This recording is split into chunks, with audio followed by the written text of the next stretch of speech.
Doctor ఇప్పుడు చాలామంది మా ఏజ్ అయిపోయింది డాక్టర్ అంటే, మీరు ముందే ఎగ్ ఫ్రీజింగ్ చేసుకుంటే బాగుండేదని చెప్తున్నారు. ఇప్పుడు ఎవరికైతే పెళ్లి మేము కొంచెం లేట్‌గా చేసుకున్న వాళ్ళకి ఎగ్ ఫ్రీజ్ చేసుకోండి అని చెప్తున్నారు. అంటే ఎగ్ ఫ్రీజింగ్ అనేది ఎవరికి చాలా అవసరం అంటారు? అందరూ చేసుకోవాల్సిందేనా? ఇప్పుడు యంగ్ ఏజ్‌లో ఉన్నారు. అంటే లెస్ దెన్ 28 ఉన్నారు. హ్మ్. ప్రెగ్నెన్సీ ప్లాన్ చేయడం లేదు.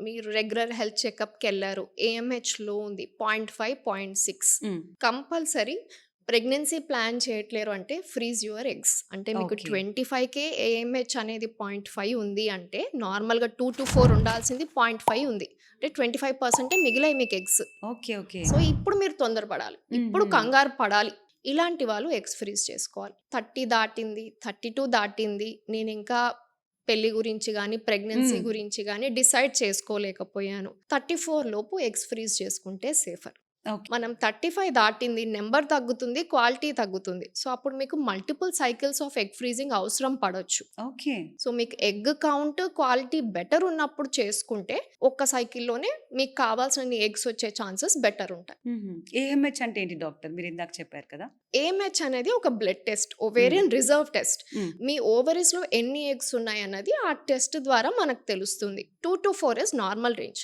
హ్మ్. ఈ రేంజ్‌లో ఉంది అంటే మీరు వెయిట్ చేయొచ్చు. తగ్గింది అంటే తొందరపడాలి.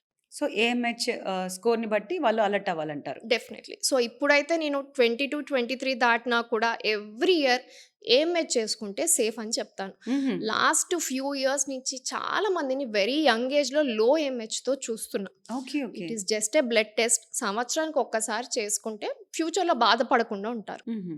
సో, ఇలాంటి ఎన్నో సమస్యలకి చాలా చక్కగా డాక్టర్ ఆన్సర్ చేశారు. చాలా వాల్యుబుల్ ఇన్ఫర్మేషన్ గురించి మాట్లాడుకున్నాం. మీరు తప్పకుండా ఈ పాడ్‌కాస్ట్‌ని సోషల్ పోస్ట్ హెల్త్ ఛానెల్‌లోకి వెళ్లి ఫుల్ పాడ్‌కాస్ట్ చూసి మీ అభిప్రాయాన్ని తప్పకుండా తెలియజేయండి.